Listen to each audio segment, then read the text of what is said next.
Es que estamos hablando de algo que va muchísimo más allá del trabajo. O sea, va de la ausencia total de espacios vacíos, incluso en nuestro propio ocio, y de la sensación de estar no rindiendo cuando estás haciendo algo que es productivo. Es la diferencia entre que esa hora que antes a lo mejor dedicabas a vagar tranquilamente por la calle, y creo que este es un buen ejemplo para entender de qué coño estamos hablando, la hora que dedicabas a caminar por la calle y a vagar y a pensar en tus cosas y a mirar lo bonitas que están las fachadas de Madrid o de Valladolid o de donde vivas, ahora tiene que ser power walking.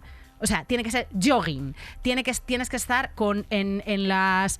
O tienes que estar, o la sociedad te empuja a que estés con los auriculares puestos y un podcast para enterar sobre criptomonedas, para que mientras estés hablando estás produciendo, sabiendo, haciéndote una mejor persona o una mejor persona en la dirección que quieras. Pero el caso es la evitación absoluta del espacio vacío, que es algo gravísimo. Va más allá del trabajo. El cuestionamiento del trabajo es una cosa más antigua que la tos.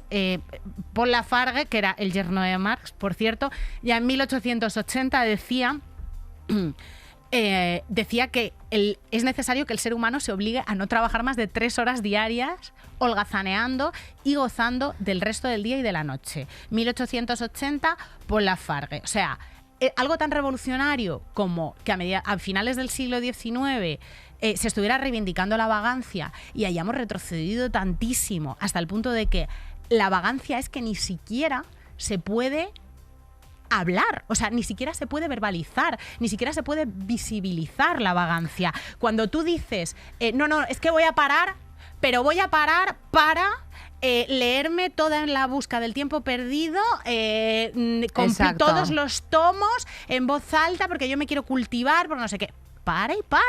Y poder decir en una mesa rodeada de colegas o de compañeros de trabajo, es que no me apetece hacer nada.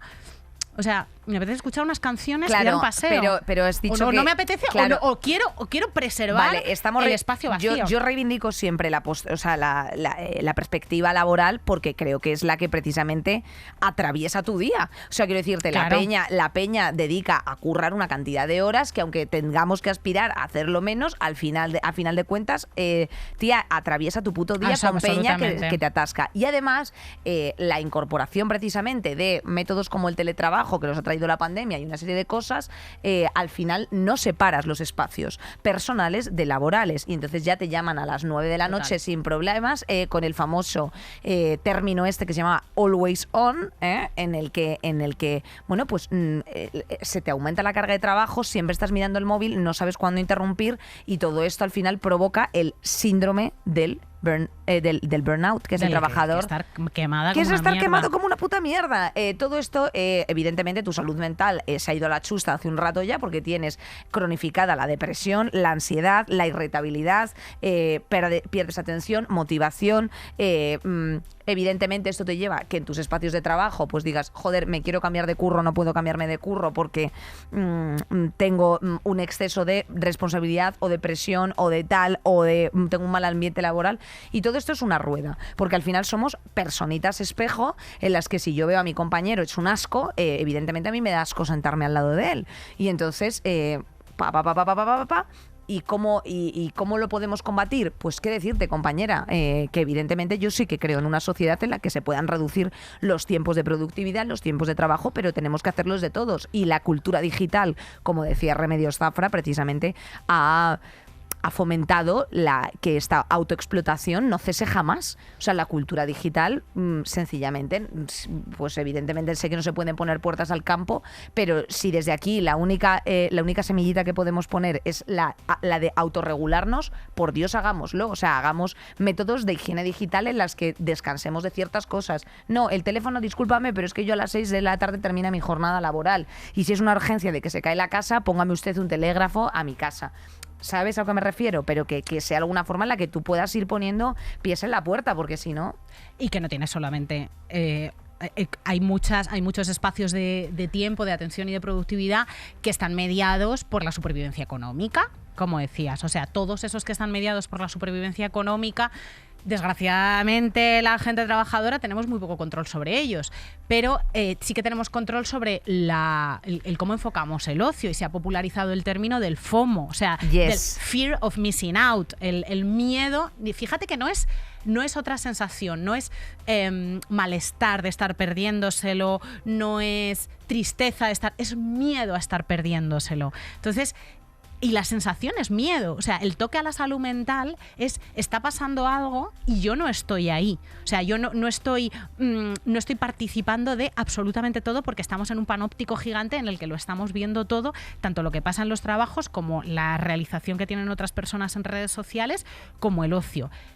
Paremos un momento, porque además es que el aburrimiento es necesario para cosas. O sea, sin aburrimiento, sin espacios vacíos, no hay creatividad, no hay espíritu crítico. Si tú no tienes un momento de verdad para reposar las ideas y lo que has leído, sí, no te pasan... en esos scrolls frenéticos, o sea, esos scrolls frenéticos que haces en el móvil, incluso en las noticias, cuando crees que estás absorbiendo conocimiento útil, no van a generar en ti una semilla de algo crítico si no tienes el suficiente tiempo para reposarlos.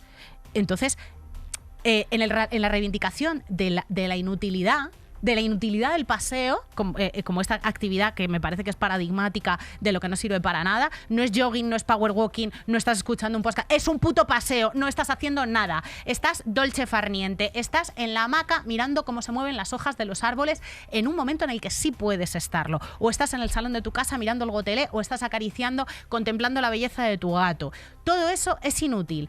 Reivindica el potencial revolucionario de la inutilidad y de la improductividad en una sociedad que te reclama y te exige constantemente productividad a todas horas, incluso en los momentos de disfrute, incluso cuando estás meando, estás produciendo porque estás con el móvil generando datos y alimentando el algoritmo. ¡Para, coño! Bueno, para. Efectivamente, y sobre todo, atención con la frase que viene de, si estamos hablando de fascismo, aquí viene la frase neoliberal por excelencia, pero creo que es muy importante, tía, aprender a ser como tu mejor amiga, ¿sabes a qué me refiero? O sea, claro, aprender de verdad a apreciar tu tiempo contigo, porque ha llegado un punto en el que nos estamos sencillamente odiando.